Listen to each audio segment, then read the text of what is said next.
मीडियासाठी आपका स्वागत करती हूं। आइए नजर डालते हैं आज की कुछ खास खबरों पर। नागपुर में राष्ट्रवादी कांग्रेस पार्टी के सामाजिक न्याय विभाग की विदर्भ विभागीय कार्यकारिणी की बैठक पूर्व विधायक जयदेव गायकवाड़ की अध्यक्षता में संपन्न हुई। आघाड़ी सरकार ने 2.5 साल होकर भी सामाजिक न्याय विभाग के महामंडलों को कार्यान्वित नहीं किया है। साथ ही महामंडल पर किसी भी कार्यकर्ता की नियुक्ति नहीं की गई है। आश्वासन के मुताबिक सरकार की ओर से नौकर भर्ती तुरंत शुरू होनी चाहिए। इस प्रकार के अन्य सवालों पर चर्चा की गई। इस बात की जानकारी विधायक जयदेव गायकवाड़ ने पत्रकार परिषद में दी। हिंदूंचा प्रदेश राज्य असं लोकांना वाटू शकेल, तर हे विसंगत आहे। हे भाषे म्हणजे प्रत्येकाची मगदुराप्रमाणे बोलत असतो, कोणाला कसं अभिव्यक्त करायचं, त्यांना कसं ॲड्रेस करायचं त्याचं त्यांनी ठरवायचं।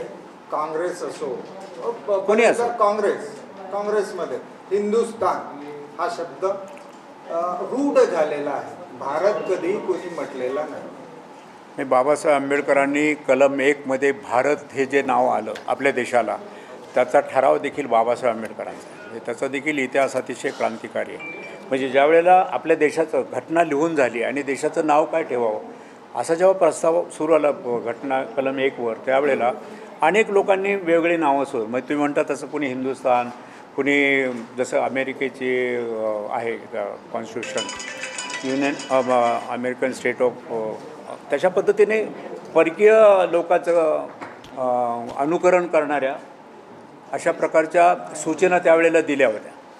आंबेडकरांनी त्या सगळ्या सूचना फेटाळल्या।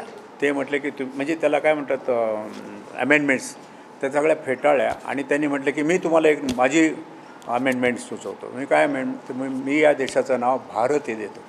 ज्या क्षणी त्यांनी असं सांगितल्यानंतर प्रचंड टाळ्यांचा कडकडाट झाला त्यास, आणि मग अनेक लोक उठले आणि बाबासाहेबांचं कौतुक कराल की तुम्ही हे नाव कसं शोधून का।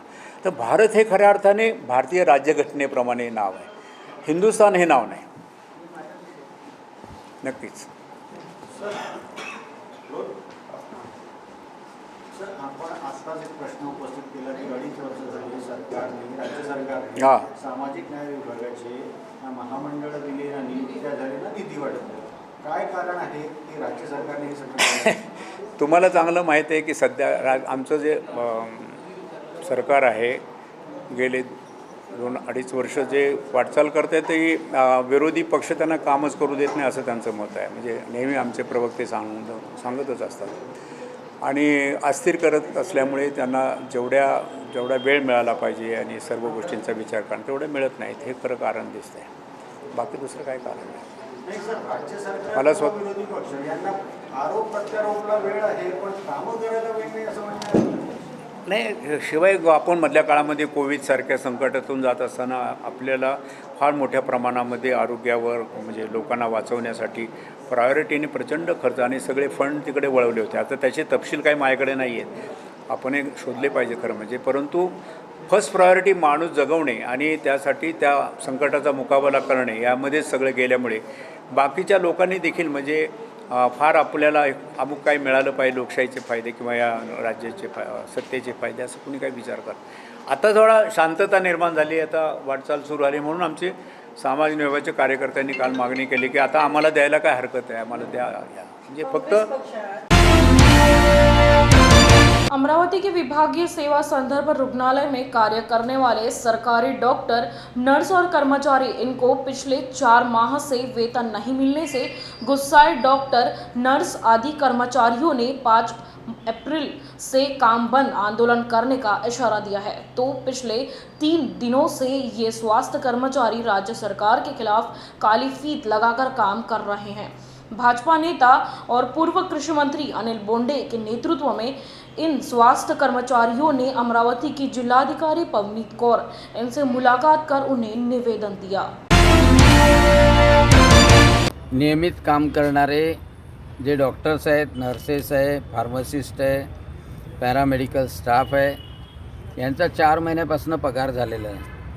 खरं जर पाहिलं तर कोविडच्या काळामध्ये जीवावर उदार होऊन या लोकांनी सुपर स्पेशालिटीमध्ये काम केलेलं आहे.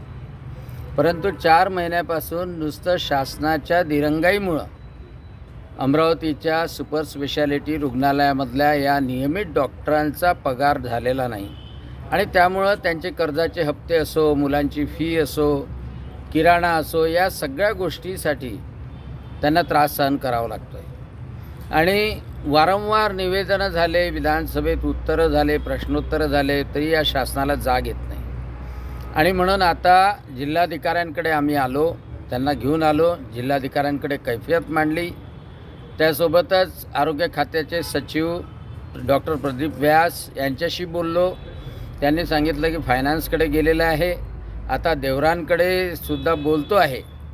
परंतु एकच गोष्ट आहे की शासनाच्या नोकरीमध्ये जर हे आरोग्य खात्यात लागले तर यांचा पगार नियमितपणे होणं हा त्यांचा हक्कच नाही, तर आपलं कर्तव्य आहे. कारण पेशंटला ते अहोरात्र सेवा देतात.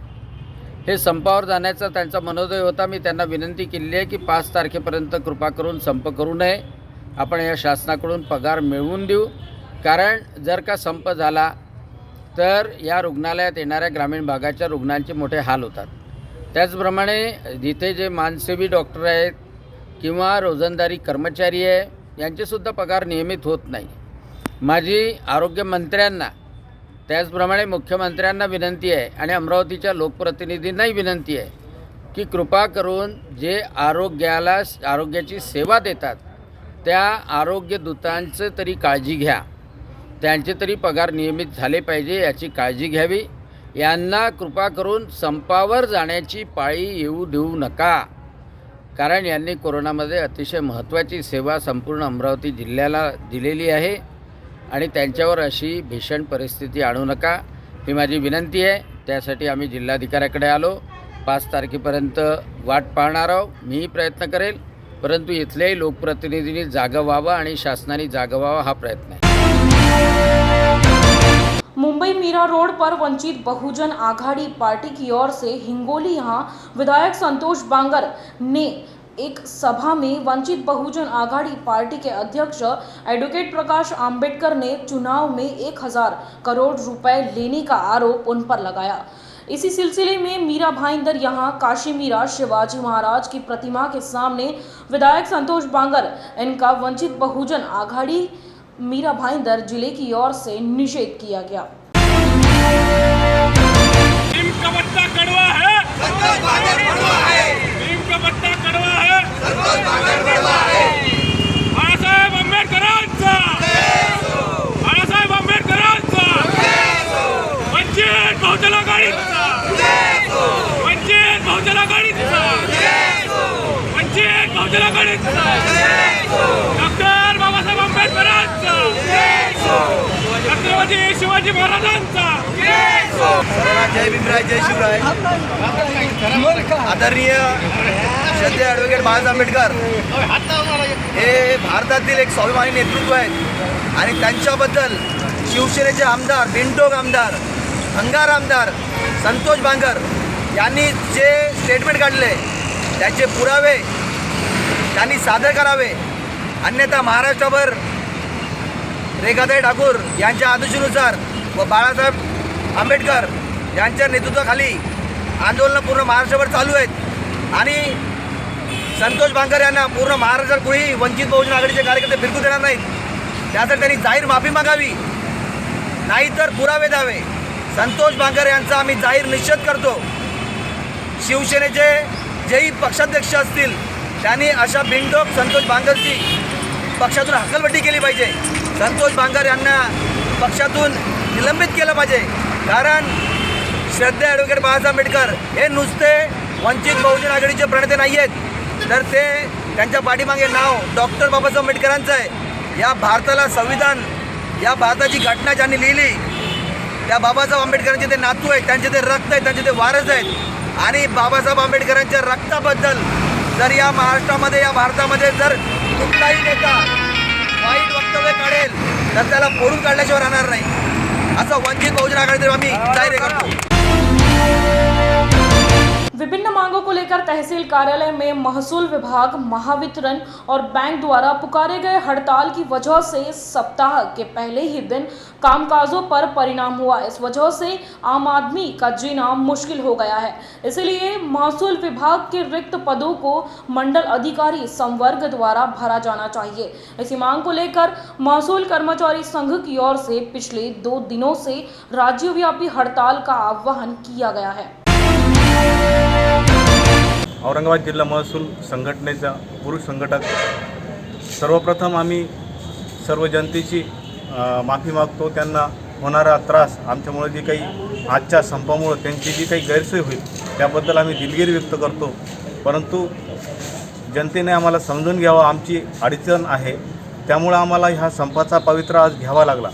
आमच्या मागण्या वेळोवेळी शासनाकडे मांडून सुद्धा त्याकडे शासनाचं लक्ष वेधले जात नाही, त्यामुळे आम्हाला आज संप करावा लागतो आहे। यासाठी आम्ही टप्प्याटप्प्याने या संपाची भूमिका घेतलेली आहे। दिनांक 23 रोजी शासनाचं लक्ष आमच्या मागण्याकडे यावं म्हणून आम्ही काळ्या फिती लावून काम केलं। आज एक दिवसीय संप करून आम्ही शासनाला विनंती करतो की तात्काळ आमच्या ज्या काही नायब तहसीलदार, पदोन्नत नायब तहसीलदारचा संवर्ग जो आहे त्यांनी तो जो राज्यस्तरीय केलेला आहे त्याला राज्यस्तरीय न करता मराठवाड्यापुरता मर्यादित ठेवावा। महसूल सहाय्यकांचं पद लवकरात लवकर भरण्यात यावे, जेणेकरून आमचे महसूल सहाय्यक एका व्यक्तीकडे 4-4 सेक्शनचा संकलनाचा पदभार आहे, त्याच्यामुळे तो खूप मानसिक ताणात असतो। आमच्या पेन्शन, जुनी पेन्शन हा एकदम जिव्हाळ्याचा विषय आहे। याबद्दल सरकारने सकारात्मक भूमिका घ्यावी आणि कर्मचाऱ्याचं जे भविष्य आहे उतार वयामध्ये त्याला सुरक्षा प्रदान व्हावी। आयुष्यभर काम केल्यानंतर त्याला एकदम अशी वागणूक चांगली मिळेल, त्याची जर का पेन्शन वगैरे त्याला मिळाली तर त्याची आयुष्य निदान सुखकर होईल अशी आमची अपेक्षा आहे। म्हणून शासनाने या जुन्या पेन्शनच्या मागणीकडे थोडंसं सकारात्मक बघावं आणि लवकरात लवकर सकारात्मकरित्या विचार करून जुनी पेन्शन घोषणा करावी, अशा आमच्या किरकोळ मागण्या आहेत, पण ज्या शासनाकडे त्याचा विचारच होत नाही, म्हणून आम्हाला संपाचा पवित्र आज घ्यावा लागला। आज जर या एक दिवसीय संपानंतर पण याबाबत विचार झाला नाही तर आमच्या संघटनेने निवेदन दिल्यानुसार दिनांक 4 पासून आम्ही सर्व महसूल कर्मचारी बेमुदत संपावर जाणार आहोत। 3 बिजली कंपनियों महावितरण, महानिर्मिती और महापारेषण की 27 यूनियन के कर्मचारी 28 और 29 मार्च को 2 दिन के देशव्यापी हड़ताल पर जा चुके हैं। रायगढ़ जिले के पेन विद्युत मंडल के सभी कर्मचारी भी देशव्यापी हड़ताल में शामिल हो गए हैं। बिजली कर्मियों की हड़ताल से कई उपभोक्ताओं को हड़ताल का खामियाजा भुगतना पड़ रहा है। इसीलिए कंपनियों का निजीकरण रद्द करे, बिजली विधेयक 2021 निरस्त करे, केंद्र सरकार की नीति 60 साल तक के ठेका और आउटसोर्सिंग कर्मचारियों को रोजगार सुरक्षा प्रदान करे। कार्यपालक अभियंता उमाकांत सपकाले के जानकारी के अनुसार 2 दिन तक यह हड़ताल जारी रहेगी, ऐसा बताया गया।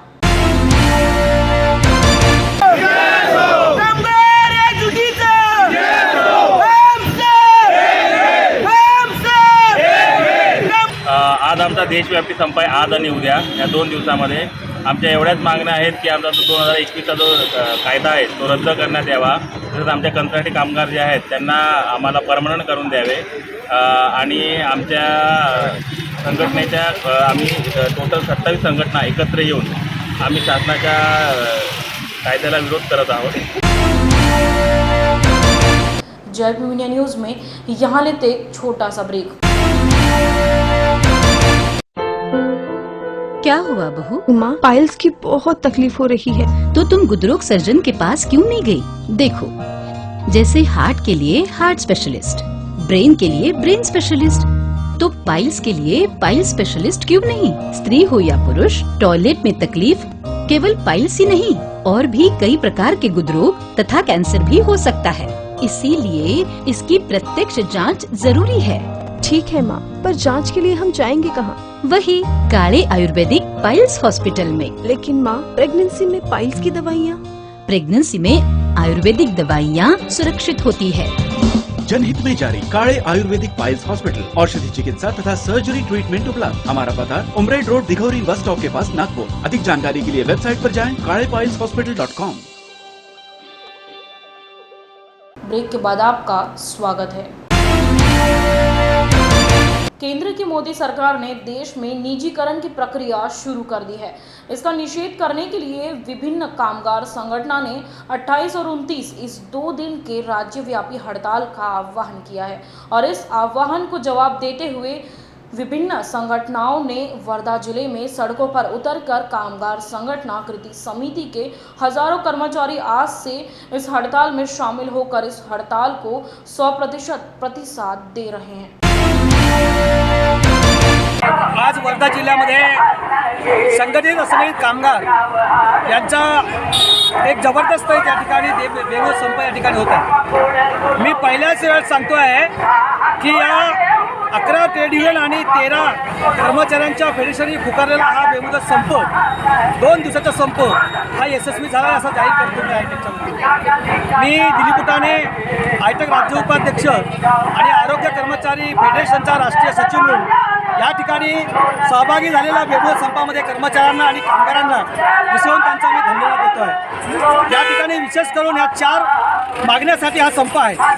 ज्या केंद्र सरकारने बाबा संविधानामधले 44 कामगार कायदे रद्द करून त्या कामगार कायद्यांचे त्यांनी 4 समसंहिता निर्माण केलेल्या आहे ते फार धोक्याचं आहे आणि त्यामुळं या ठिकाणी हा एक मागणी आम्ही केलेली आहे। दुसरं असं की देशाला आत्मनिर्भर करणाऱ्या ज्या संस्था आहेत, बँक असेल, LIC असेल, टेलिकॉम असेल, भेल असेल, सेवा असेल किंवा अजून आरोग्य आणि शिक्षण असेल, या सर्व सेवांचा सरकारने या ठिकाणी प्रामुख्यानं विरोध या ठिकाणी खाजगीकरण करण्याचा निर्णय घेतलेला आहे। त्याचा निषेध करण्यासाठी या ठिकाणी हजारोच्या संख्येनं या ठिकाणी हे कर्मचारी या ठिकाणी आलेले आहेत। दुसरं असं की आपण बघतात की या ठिकाणी महागाई आकाशाला भिडलेली आहे आणि एवढं महागाई भिडलेली आहे की आज तेलाचा भाव देखील सर्वांना माहीत आहे हा 200च्या वर गेलेला आहे आणि मग याचा विचार आपण केला पाहिजे। आणि म्हणून हे करत असताना ज्या श्रमिक कामगार ज्या आहेत त्यांना माझी विनंती आहे।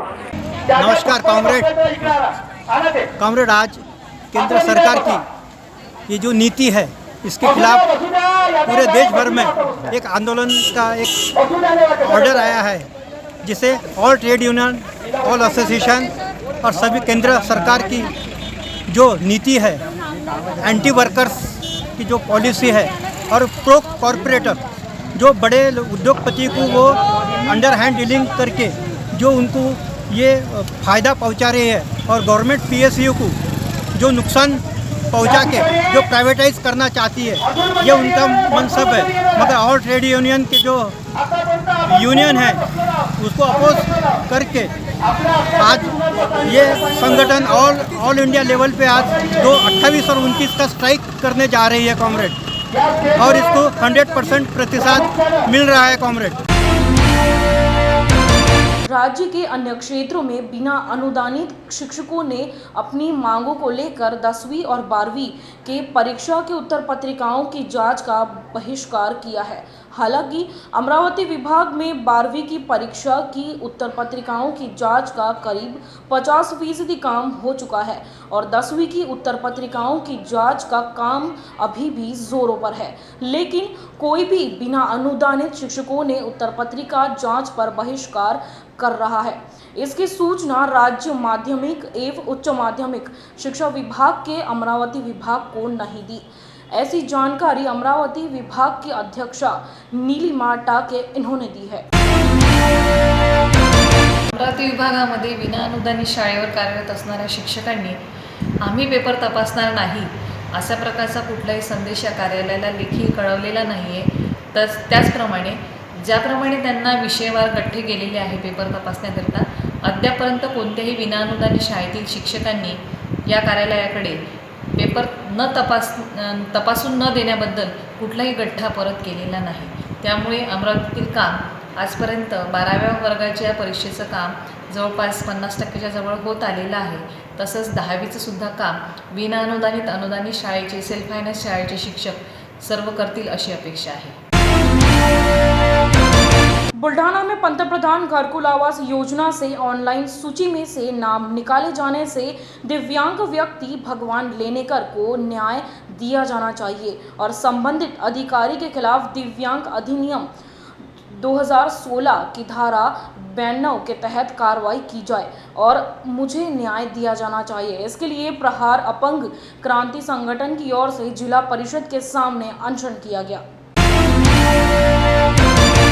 मी राजेश पुरी, प्रहार अपंग क्रांती जिल्हा उपाध्यक्ष।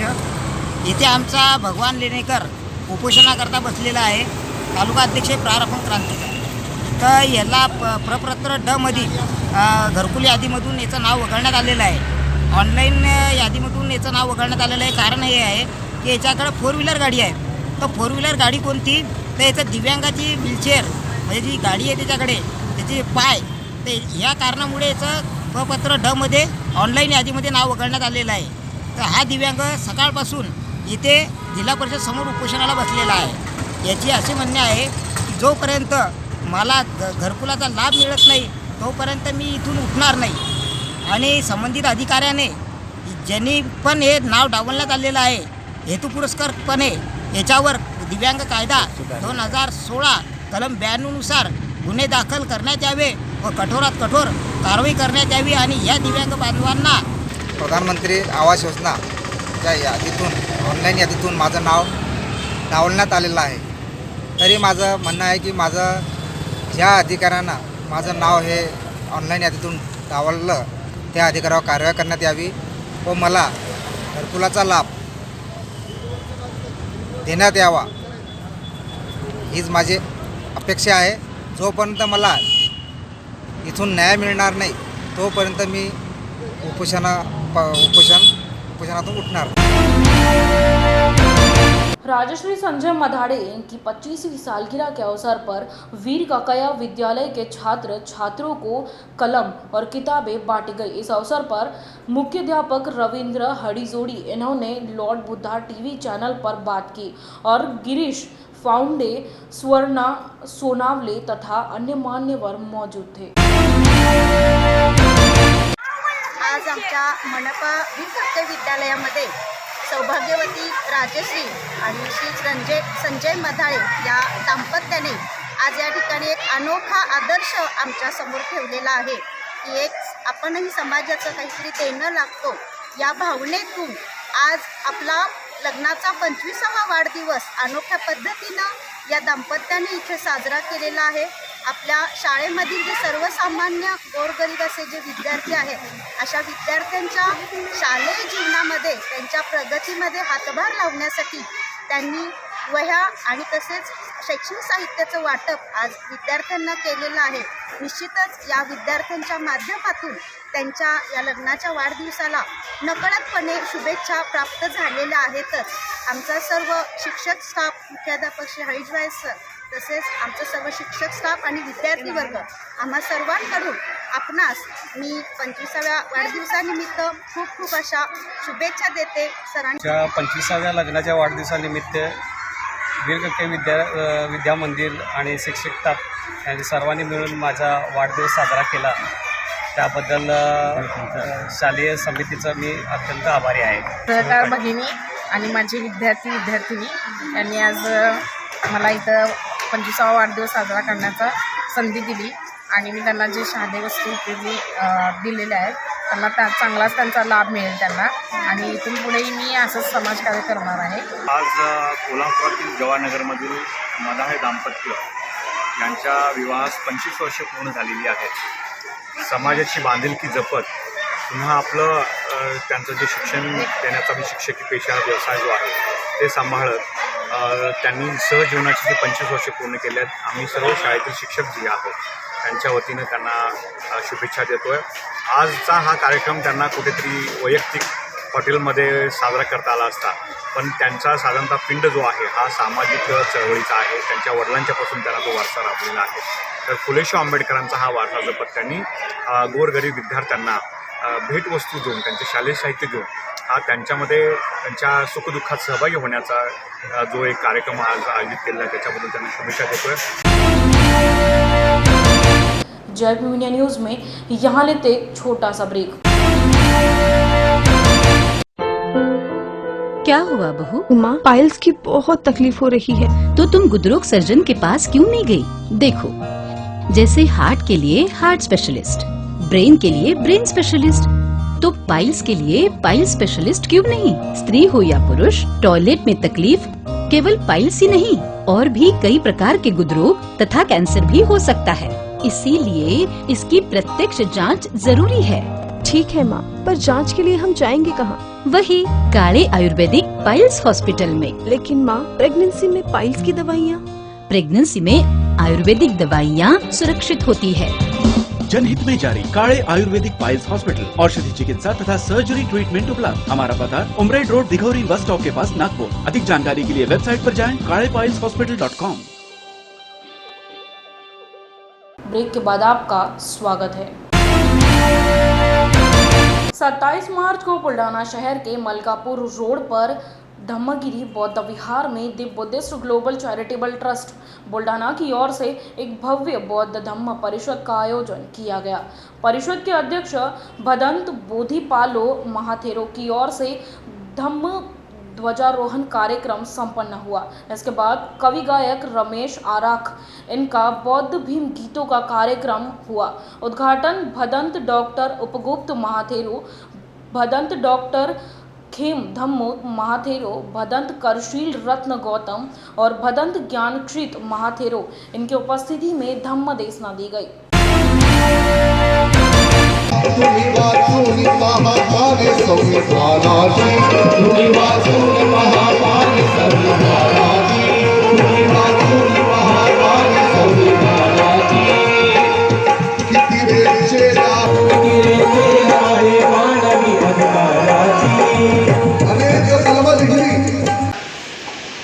धम्मगिरी महाबोधि बुद्ध विहार समिति, सर्व या ट्रस्टचे कार्यकर्तागण, महिला मंडळ, बुलढाणा जिल्ह्यातील 13ही तालुक्यामधून चिखली, मेकर, लोह, शेगाव या सर्व परिसरामधून धम्म परिषदेसाठी म्हणून आलेले सर्व सन्माननीय उपासक उपासिका मंडळी, जाणणं वेगळं, परंतु पुढे जाऊन बुद्ध म्हणतात की व्यवहार करत असताना, जीवन जगत असताना मात्र अर्थाप्रमाणे जगा, अनर्थाप्रमाणे जीवन जगू नका. हे वाक्य फार महत्त्वाचं. अनर्थाप्रमाणे जीवन जगू नका, अर्थाप्रमाणे जीवन जग. पण आमची जर प्रज्ञा विकसित नसेल, प्रज्ञा सुदृढ नसेल, प्रज्ञा भक्कम नसेल, प्रज्ञा परिपूर्ण नसेल, तर आम्हाला अर्थ आणि अनर्थ याचं ज्ञान होऊ शकत नाही. त्यासाठी आमची प्रज्ञा बलवान करावी लागणार आहे. आणि प्रज्ञा बलवान करण्यासाठी आम्हाला चिंतन करावं लागणार आहे, अभ्यास करावा लागणार आहे, संशोधन करावं लागणार आहे, आम्हाला पारमिता वाढवावी लागणार आहे. बघा, प्रज्ञेला परिपक्व करण्यासाठी वेगळी परीकाष्ठा आणि झालेली परिपक्व प्रज्ञा ही अर्थ आणि अनर्थ जाणण्यासाठी सक्षम करते आणि आम्हाला जीवन जगण्याची ऊर्जा. महाराष्ट्र राज्य बिजली कर्मचारियों, अधिकारियों और अभियंताओं की देशव्यापी हड़ताल जारी है। अमरावती में भी महावितरण कंपनियों के मुख्य कार्यालय के बाहर बिजली कर्मचारी जमा हुए हैं और केंद्र सरकार के खिलाफ महावितरण, महानिर्मिती, पारेषण कंपनियों ने शुरू किए गए निजीकरण की प्रक्रिया को पटरी से उतारने की कोशिश की। ऐसी प्रतिक्रिया बिजली कर्मियों द्वारा दी गई। हरकत जुल्म के टक्कर में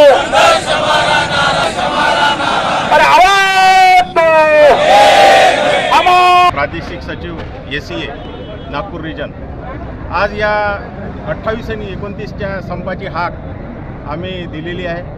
याचं आम्ही 9 फेब्रुवारीलाच माननीय ऊर्जा मंत्र्याकडे आणि प्रशासनाकडे याची नोटीस दिलेली होती. पण या नोटीसच्या अनुषंगाने जी चर्चा झाली ती निष्फळ ठरली त्यामुळे आम्ही हा 2 दिवसाचा संप पुकारलेला आहे. यामध्ये पूर्ण महाराष्ट्रातून जवळपास 80,000 आमचे कर्मचारी सध्या संपात आहेत. आणि आमच्या ज्या मागण्या आहेत, आमच्या काही कोणत्या आर्थिक मागण्या नाही आहेत, आमच्या मागण्या ह्या सामाजिक आहेत. आज जर खाजगीकरण झालं तर जी आपण सबसिडी देतो शेतकऱ्यांना 1 रुपये 1.5 रुपये युनिट, ते सुद्धा त्यांच्याच्यानं भरण्याचा त्यांचा प्रॉब्लेम आहे. उद्या जर हे खाजगीकरणाला जर गेलं तर त्या शेतकऱ्याला कोणत्याही प्रकारची सबसिडी हे खाजगी उद्योजक देणार नाही. आणि त्यामुळे जी समाजावर जी प्रोडक्शन कॉस्ट वाढेल, त्याच्यामुळे याचा पूर्ण परिणाम हा सामाजिक याच्यावर होईल. आणि ज्या आता नवीनच MIDCमध्ये खाजगीकरण सुरू झालेलं आहे की औरंगाबादची शेंद्रा कलवा जी आपली MIDC आहे ती सुद्धा आता खाजगीकरणामध्ये देण्यात आलेली आहे. रायगढ़ जिले के महाड़ औद्योगिक स्टेट में 11वीं और 12वीं राष्ट्रीय फील्ड इंडोर आर्चरी स्पर्धा 2022 का आयोजन किया गया है, जिसमें देश भर के 18 राज्यों के 600 प्रतियोगिताओं के भाग लिया है। ये प्रतियोगिता 3 दिनों तक चलेगी और इसमें रोक रकम पुरस्कार वितरित किए जाएंगे। इसमें 10 साल से कम उम्र के खिलाड़ियों ने भी हिस्सा लिया है। इस प्रतियोगिताओं का उद्घाटन रायगढ़ के पुलिस अधीक्षक अशोक दूधे और दक्षिण रायगढ़ युवा सेना अधिकारी विकास शेठ गोगावले इनके हाथों किया गया। हम सब बाहर नहीं निकलते थे, ये बंद होने की कगार में है, बंद नहीं हुआ है। कोरोना अभी खत्म नहीं हुआ है, खत्म होने की कगार पे है, इसलिए बाकी सब प्रिकॉशन हमें लेना पड़ेगा। लेकिन खत्म होने के कगार पे होते समय आपने ये जो कंपटीशन आयोजित किया है और जो बच्चे घर में कैद थे बाहर निकले हैं और यहाँ पे तीरंदाजी के कंपटीशन आयोजित किया है, मैं सबसे पहले आप लोगों को धन्यवाद देना चाहूँगा। आपको याद होगा, आपको मालूम होगा तीरंदाजी का इतिहास अगर आप किताब के पन्ने में देखना चाहोगे 70,000 साल पहले इसकी शुरुआत हुई थी। लेकिन उसके पहले रामायण महाभारत में इसकी शुरुआत हुई है। विकास जी ने, हमारे दोस्त, उन्होंने कहा कि पूरे भारतवर्ष से यहाँ पे लोग आए हैं, इनको देखते हुए रायगढ़ जिले के कोई बच्चा अगर यहाँ से तैयार हुआ और मुझे खुशी होगी 5 साल के बाद 10 साल के बाद इंटरनेशनल लेवल पे यहाँ से रायगढ़ से अपना कोई बच्चा तैयार होगा, उसके लिए ये सब बहुत फायदेमंद है। सर, रायगढ़ पुलिस अधीक्षक, इनके शुभ हस्ते ये प्रोग्राम आज यहाँ होने वाला और मंच पर उपस्थित हमारे जिन्होंने अभी अपना मनोबल दिया बोला, अपने कॉलेज सर, आपके नायर सर और मंच पर उपस्थित हमारे कोल्हापुर के इंस्पेक्टर जादव सर, आमचे MIDC के इंस्पेक्टर अनले सर, मंच पर उपस्थित सभी बहनों और भाइयों और मेरे सामने उपस्थित सभी अलग अलग स्टेट से आए हुए मेरे लोग, जो कि आपको सबको मालूम है कि रायगढ़ ये छत्रपति शिवाजी महाराज की भूमि है और छत्रपति शिवाजी महाराज की भूमि मेरे को नायक सर ने बोला था कि सर ये कंपटीशन हमको महाड़ में लेना है और मैंने उनको बोला था कि महाड़ की मिट्टी तो छोड़ो, पर रायगढ़ की मिट्टी ऐसी है कि अगर कोई चीज़ हमने ठान ली तो हम करके दिखाते हैं और उसलिए कॉम्पिटिशन है आज नेशनल लेवल का यहाँ पे होगा। और ये कॉम्पिटिशन के लिए उपस्थित मेरे सभी पत्रकार भाई, हमारे संतोष सर जिन्होंने ये प्रोग्राम का ऑर्गेनाइज और जिन्होंने रात दिन यहाँ मेहनत की। 2019 में लिया गया महाराष्ट्र लोक सेवा आयोग पुलिस उप निरीक्षक पद परीक्षा में कोल्हापुर जिला करवीर तहसील मुंडशिंगी गांव की दीपाली रविंद्र कांबले ने अनुसूचित जाति महिला प्रवर्ग में महाराष्ट्र राज्य में प्रथम स्थान प्राप्त किया है। सामान्य कुटुंब में जन्मी दीपाली ने विपरीत परिस्थितियों से लड़कर 9 घंटे अध्ययन करके यश प्राप्त किया है। इसलिए सांसद, विधायक, सामाजिक तथा विविध क्षेत्र के मान्यवर लोगों द्वारा उसे शुभकामनाएं दी गई। दीपाली रवींद्र कांबळे या माझ्या कोल्हापूर जिल्ह्यातील मुळशिंगी या गावातील भगिनी या MPSC थ्रू महाराष्ट्रामध्ये मागासवर्गीय मुलांच्यामध्ये प्रथम आलेले आहेत. पहिल्यांदा समस्त बौद्ध समाजाच्या वतीनं, समस्त हातकणंगले तालुका आणि कोल्हापूर जिल्ह्याच्या वतीनं मी दीपालीचं खूप खूप अभिनंदन करतो. त्याचबरोबर या मुलीनं अत्यंत प्रतिकूल परिस्थितीमध्ये आईवडिलांचा आशीर्वाद घेऊन, आईवडिलांच्या मार्गदर्शनाखाली आणि गुरुजनांच्या मार्गदर्शनाखाली ही परीक्षा अतिशय महत्त्वपूर्ण परीक्षा पदक्रांत करून आज ती महाराष्ट्रामध्ये पहिली आलेली आहे. निश्चितच मला खात्री आहे की भविष्य काळामध्ये या पोलीस सेवेमध्ये जाऊन पुढच्यासुद्धा परीक्षा देऊन ती उत्तुंग भरारी मारेल आणि महाराष्ट्रामध्ये एक नामांकित पोलीस दलातील अधिकारी म्हणून तिचं नाव होईल अशी मी अपेक्षा व्यक्त करतो आणि तिला खूप खूप शुभेच्छा देतो. नमस्कार, मी दीपाली रवींद्र कांबळे. नुकताच PSI 2019चा जो निकाल लागलेला आहे त्यामध्ये माझी PSI या पदी निवड झालेली आहे. मी जवळपास या एक्झामची तयारी 2015 पासून करत आहे.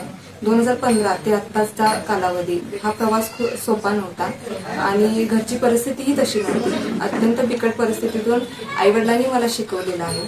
त्यांचं खूप मार्गदर्शन किंवा त्यांची खूप खंबीर साथ मला या प्रवासामध्ये मिळालेली आहे. तसेच यामध्ये माझे मार्गदर्शक प्राध्यापक डॉक्टर KK चौगुले सर, प्रशिक्षक सरदार उत्तम सर आणि मुलाखतीसाठीचं मार्गदर्शन मला अतिग्रे सर आणि नरके फाउंडेशन यांनी केलेलं आहे.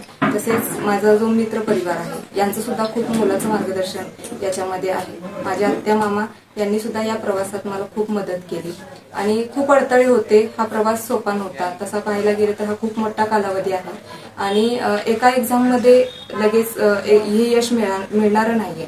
खूप वेळ लागतो या प्रोसेससाठी. त्यासाठी संयम असणं खूप महत्वाचं होतं. पण जिद्द होती मनामध्ये की मला काहीतरी करून दाखवायचं आहे, मला काहीतरी बनायचं आहे आणि यासाठी मी प्रयत्न केलं. प्रयत्नांमध्ये सातत्य ठेवलं आणि आज हे यश मला मिळालं. माझ्या मुलीने खूप कष्टाने व मेहनतीने PSI झाली याच्याबद्दल मला आनंद आहे. आणि PSI पहिली पास झाल्याबद्दल मी तिथे अभिनंदन करतो. मला आम्हाला अति आनंद झालेला आहे आणि मी आचार्य आहे सध्या 8 वर्ष झाले. तरी माझ्या मुलगीनं यश एवढं मोठं आणून तारीफ ठेवलेलं आहे. श्रीवर्धन प्राकृतिक सौंदर्य से भरपूर और परिपूर्ण स्थान है. श्रीवर्धन स्वर्ग भूमि, देवभूमि और स्वर्ण भूमि का संगम है. महाविकास आघाड़ी सरकार श्रीवर्धन और पूरे कोकण में भी पर्यटन को बढ़ाने के लिए हमेशा प्रयासरत है. रायगढ़ की अभिभावक मंत्री अदिति तटकरे ने कहा कि राज्य सरकार ने वर्ष 2022 और 23 के बजट में रायगढ़ को भारी भरकम राशि प्रदान की है. श्रीवर्धन पर्यटन महोत्सव 2022 का आयोजन श्रीवर्धन बीच के पास क्षेत्रीय पर्यटन निदेशालय कोकण मंडल और श्रीवर्धन पर्यटन संस्थान द्वारा संयुक्त रूप से किया गया. पर्यटन महोत्सव का उद्घाटन अदिति तटकरे द्वारा किया गया. आणखीन अत्याधुनिक पद्धतीचे, चांगल्या पद्धतीचे गझिबोस, ते शेड आपण या ठिकाणी उभारणार आहोत. इथे एक चांगल्या पद्धतीचा कॅफेटेरिया असणार आहे जेणेकरून येणारे जे पर्यटक असतील त्या निमित्ताने त्यांना चांगल्या पद्धतीची सुविधा राहील. एक वॉकिंग ट्रॅक आहे. चांगल्या पद्धतीचं आपण असे कार्यक्रम ज्या वेळेला घेत असतो त्यावेळेला ओपन थिएटरची एक सुविधा, बसण्याची एक ऑडिटोरियम, ओपन ऑडिटोरियम हे सुद्धा त्यामध्ये समाविष्ट केलेलं आहे. या व्यतिरिक्त बीच म्हटल्यावर इथं सुरक्षतेचा सुद्धा मोठा विकेंद्र हे आपण उभारत आहोत आणि त्यासाठी पर्यटन विभागाच्या माध्यमातून प्रादेशिक पर्यटन अंतर्गत 5 कोटीचा निधी आपण त्यासाठी मंजूर केलेला आहे आणि एक चांगल्या पारंपरिक पद्धतीचं मार्केट अपन दिव्याघर मध्ये उपलब्ध करून देत आहोत. आज के लिए बस इतना ही. आप देखते रहिए जय भूमिया न्यूज.